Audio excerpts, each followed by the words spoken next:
Hello and welcome to Byte Basics. I'm Earl Yeager. Today on Byte Basics, we're going to be looking at some document formatting tips in Microsoft Word.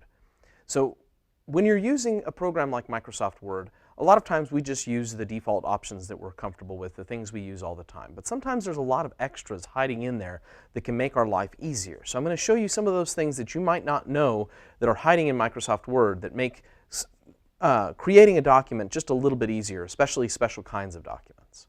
Go ahead and take a look with me over here at my screen. The first thing I want to show you that's hiding in Word is their document templates. They have a bunch of different document templates available that can make creating documents of certain kinds a lot easier because they give you a starting point. So if we go up here to the Office button, click on the Office button, and choose New, like we're going to create a brand new document, in here they have a bunch of different templates available. Most of the time we just choose blank document and move on, but if we take a look at these, there's a bunch of things in here that are sometimes very useful. So things like brochures and booklets. Often we want students to do things like trifold brochures and activities of those sorts. In here we have several different formatted trifold brochures that are already ready to go that students can just click on and begin by replacing the filler text with the text that they want to have in their particular document. So that's one example of some of the kinds of things you can find in here. There are calendars. If we look over here on the left, we have different calendars for different years. So I can look at different calendars that are available here. And so there's different kinds of calendars that we can use for different months. And these are great templates to begin work with. We also have different kinds of flyers. So if I choose flyers over here, I can do things like announcements or marketing flyers, so I can adapt one of these for something we might be doing in the classroom. So there's a bunch of different kinds of templates that way. So you can keep looking through all of these different categories. There's a variety of these available. Newsletters, if you're doing a school newsletter, you have newsletter templates. Some of these are already formatted with school graphics and things available. You can also pick one of the others and utilize it, adding your own information. So you have a bunch of these already available, ready to go, that will let you just go ahead and grab it and have a great starting point. So that's one document tip for working in Word.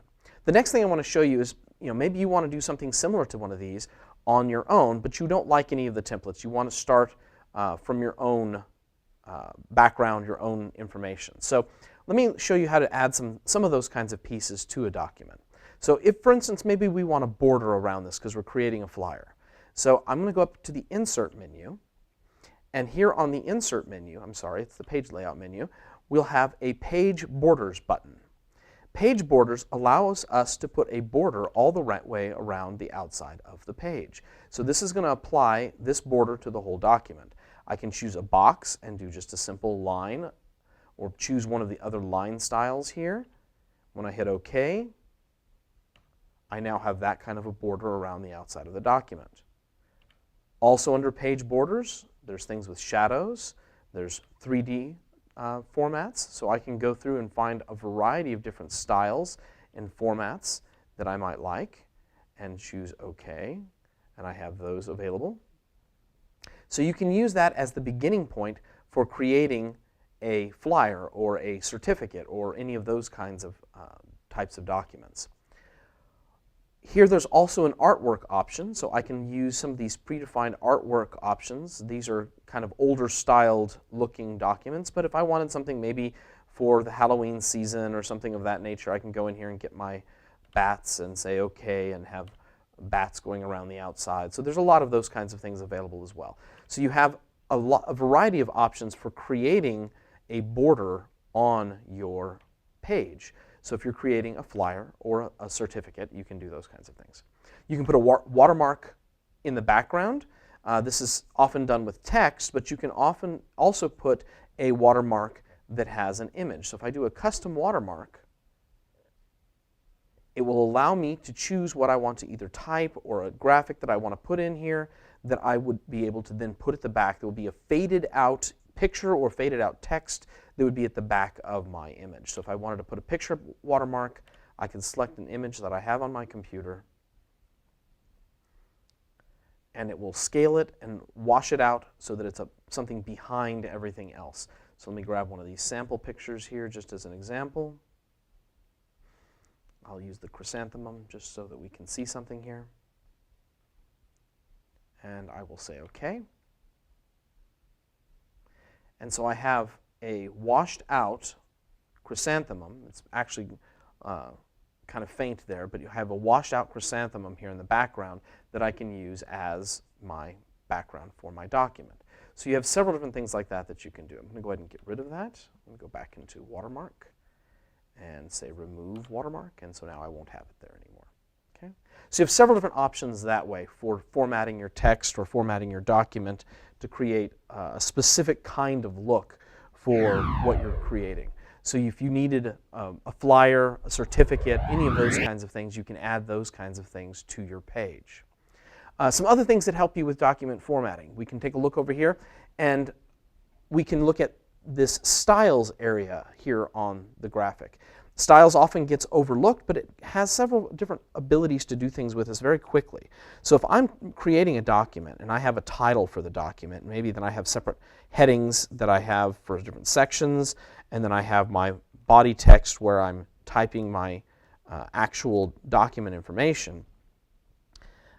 I can do this. I'm going to just duplicate that real quick. I'm going to copy it and then paste it so that we can see how this works with multiple sets.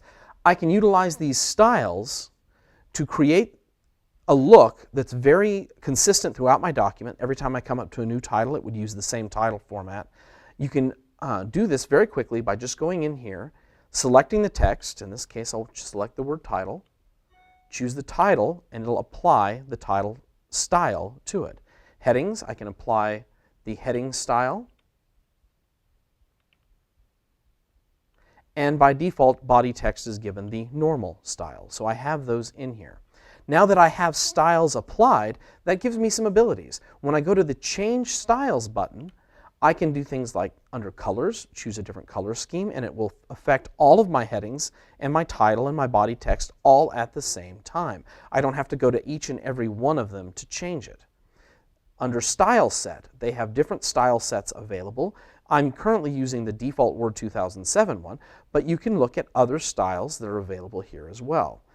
You also have the option, if you really want to get into this, to create your own style. So if there's something that a certain way that you normally format a document, and you want to utilize that to create a document of your own devising, a style of your own devising, you can go ahead and go into this and create your own styles as well. But that makes it very quick to change everything in my document to have a different color scheme, a different look, very, very quickly, and don't have to go into each and every item and change something on it. So that's another little text formatting tip available here. Other things that we often look at is how to get text to be in a particular position on the page. That's often a struggle, is to try to get my text to be exactly where I want it, especially if I'm doing multiple lists, things of that nature. So how do I get the text right where I want it on page? So there's a few different tricks that we can use for that. So one of them is using tables. So we'll go ahead and take a look at using tables. So under the Insert menu, if we go to Table, we can draw a table of whatever size we want. We can select the number of cells and the number of rows here by just highlighting the size of table we would really like to see here. So I can go in here, and maybe I want a 2x3. I can do those kinds of things. Also under Insert Table, let me insert another one here real quick. You also have the option to draw a table. This is an option where you can just go ahead and draw out the table you would like to have, put in the lines right where you want them. So if you wanted lines in a particular places, this is sometimes a little easier way to build a table that's a little non-regular. It doesn't have a certain number of rows and columns. It's set up in a special way that you want just for a particular purpose. So if I have a specialty table that I want, I can build it using the Draw Table option. Okay, so you can do any of those things to set up your table. I'm going to go ahead and, when I have a table, anytime you click inside of a table, so I'm clicking inside of the table here, you have this little box that shows up in the upper left-hand corner of that table. When you click on that, it selects the entire table. So if you needed to change some of the formatting options throughout the table, if you wanted to In this case, delete the table. You can do anything if you select that and then right-click and choose something like, I can do cut, I can do merge cells. You have a lot of different options. I'm just going to cut this table away. Okay? So the formatting options here within these tables lets us do a variety of different things. So if I'm trying to place text in a specific position, I can utilize my table. I can put text, maybe if I want text over here on this side,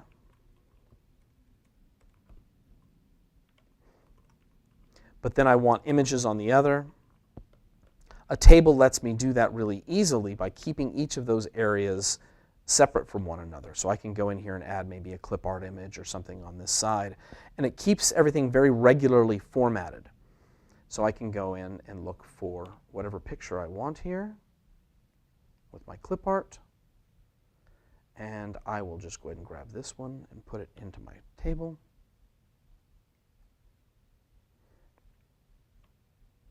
Now, images, if they are in your table, you may have to resize them because they sometimes are too big for your purpose here. So I'm going to go ahead and resize this down a little bit.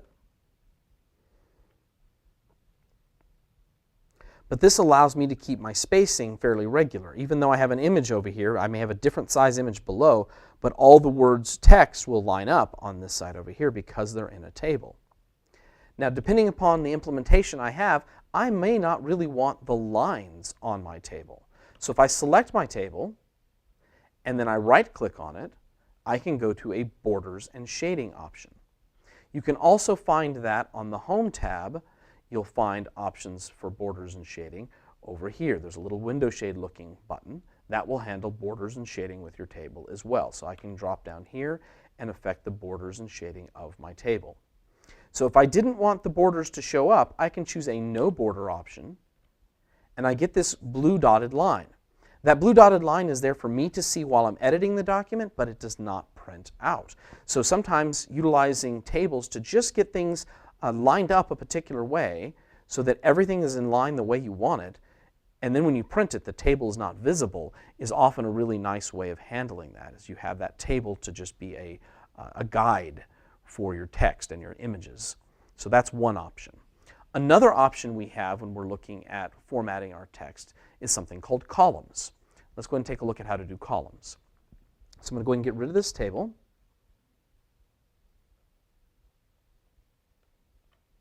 So if I wanted to do columns, I can do columns for something like a newsletter or those kinds of projects. So if I'm setting up a column, maybe I have a title at the top of my newsletter, and I'm going to use my title to format that. And now below this, I want a multi-column newsletter. Well, I could use tables and continue with tables. The only difficulty with tables is when you hit the end of a table, it extends the table further and further for the text you want.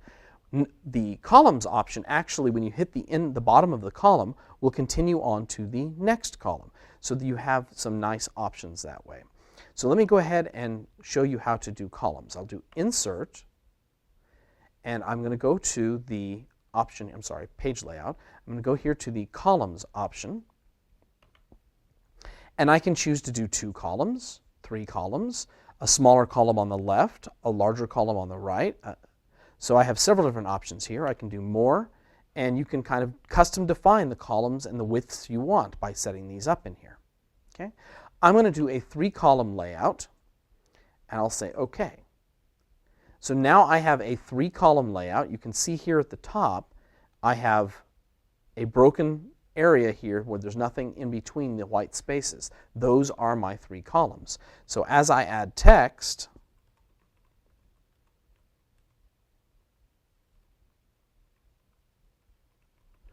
I can keep putting in more and more information. I'll just duplicate this a few times here. So as I add more and more information, it will then continue on to the next column, and then the next column. So you can see, instead of trying to extend the bottom of the table, you can go ahead and just use columns to move over. At any point in here, I could have another title for maybe another newsletter piece, and I could go change this to a title format using my styles, or maybe it's just a heading for a different piece, so I have different headings for different parts of the newsletter. So I have my article titles here. Maybe make that another heading. And so you can have your newsletter very quickly formatted out using columns. Okay? So columns is another example. I'm going to go ahead and return this back to a single column. I'll go back to page layout, columns, and choose 1. And now everything is a single column. I'll go ahead and just get rid of everything. I'm going to select everything with using Control A is a select everything option. I'll go ahead and get rid of that. All right, so my next way of putting text right where you want it in your document is something called a text box. So if you wanted text in a specific corner at a specific place, you can create a text box and position it anywhere on page, and that will let you have that text right where you want it. So we'll go ahead and add a text box over here. So I'll go to Insert, and I will choose Text Box. And you can, there's different styles. You have different looks for text boxes. I'm going to just use a simple text box. So I'm going to type something here, and then I'll show you how you can just move this wherever you want. Okay? So I have my little text box. If I click on its border, I can click and drag to reposition it anywhere on screen. So if I wanted a little floating box of instructions, anything of that nature on a document I'm creating, I can, in addition to everything I have typed on the document itself, I can position this to have a little pop-out of information to go anywhere I want. Something like you might find is in a sidebar in a textbook or something of that nature. You can put this together and put a text box and position it anywhere you want on page, and the rest of your text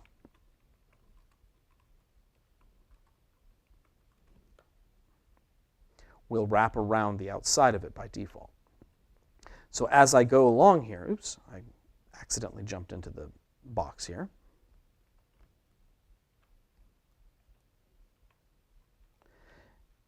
The text is going to go behind that at the moment. So what I can do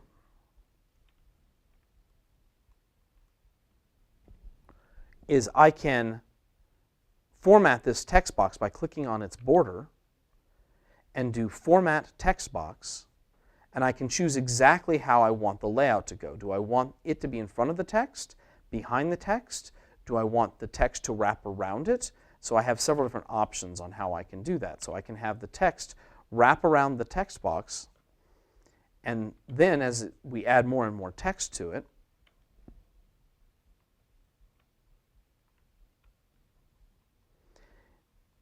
we can wrap around the edge of this text box so that we can go around the side of it. So you have several different ways you can utilize text boxes in your document. So those are several different formatting options that you have for editing and changing text, formatting a document in Microsoft Word. Hopefully those are some things that will help you out and work for you. I'm Earl Yeager. This has been Byte Basics. Please follow us on the EPISD TV Studio YouTube page. Have a wonderful day.